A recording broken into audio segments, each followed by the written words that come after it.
Greetings, Jonathan. Camarda. Hopefully everyone had a great Easter weekend, holiday weekend there, and enjoyed definitely some good golf, right? A little bit of a reprieve from markets, but that's what we're here to talk about. So you don't need my take on the Masters or how you spent the weekend. So let's get going with what we're seeing. And we'll kind of drill down from top to bottom. How about that? Okay, so up on the top level, we've been talking about this for months, starting to crack the major news and as such. As you watch as that king dollar losing luster on that crown. We've been talking about this for a while now. Brazil and China coming to an agreement. Many of these countries, Middle East, all coming to these side agreements again to not basically do commerce directly through the dollar. And so this makes it less expensive. And then, of course, with the geopolitical weaponizing of the dollar here with the recent Ukrainian war has maybe catalyzed this, globally. So for example, with China and Brazil, they can do business directly, with their respective currencies, the real and the yuan, as opposed to before they would have to go through, think about a central desk, right? When you go to a hotel and you have to exchange, your credit card for services, and then you have a card that you could use on their property, much like a Disney World, right? Well, the dollar has been that central currency they both had to exchange into. More cost and perhaps more uncertainty with what's going on.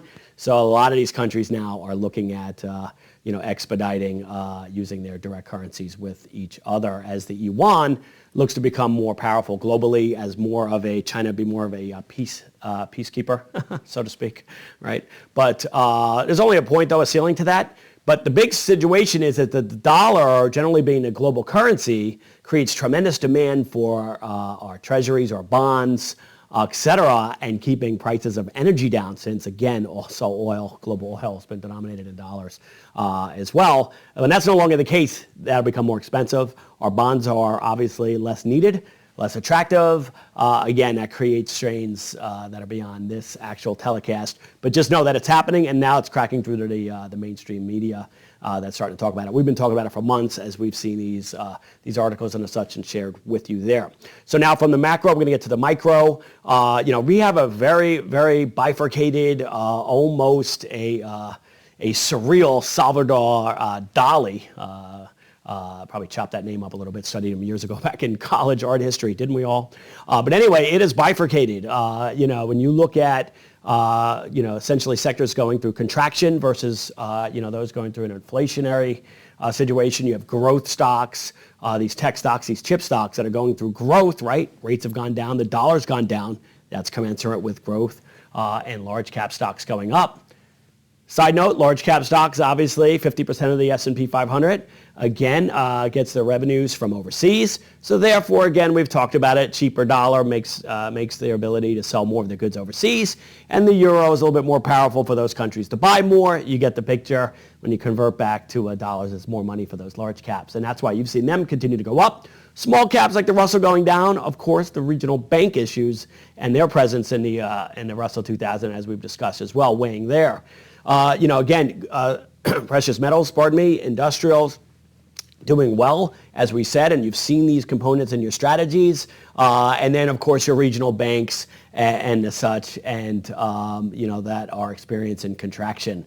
Now, the one thing I would submit is earnings are probably going to take the center stage before Jerry Powell gets back up there with the next Fed meeting. A lot of people still looking at 25 basis points. Some looking at nothing. You look at the jobs data right before the Easter weekend. And again, it came in right about as expected, but the lowest level since 2020. But yet there's still talks of another 25 basis points. We shall see what happens. Now, earnings is center stage. And this week, especially in the back half of the week, we have a lot of the big banks. A lot of the big banks, you know who they are, won't mention the names. It'll be interesting on how those come out. Probably superseding some of the jobs data and some of the core economic data at the end of the week will be banks' earnings. So earnings at the plate, we shall see.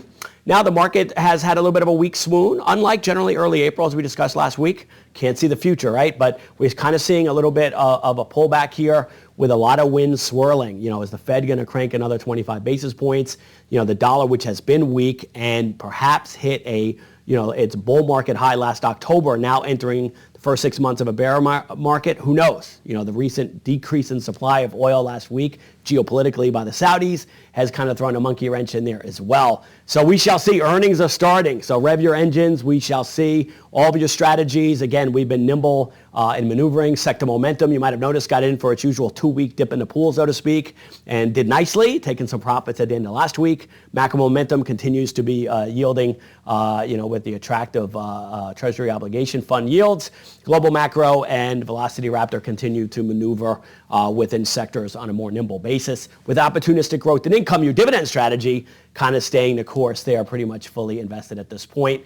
Active capital preservation, which has been nimble in these markets, right? Can sit tight, has continued to increase exposure in those attractive, especially the long end of the Treasury curve, and certainly some of those precious metals we were talking about, especially with gold, as has global macro. So with that being said, if you have any questions, of course, your personal wealth advisor is there to match your risk appetite with the actual macro model management. Other than that, again, spring here we are, earnings here we are. Stay frosty. Jonathan Camarda, appreciate your time, patience, and your trust.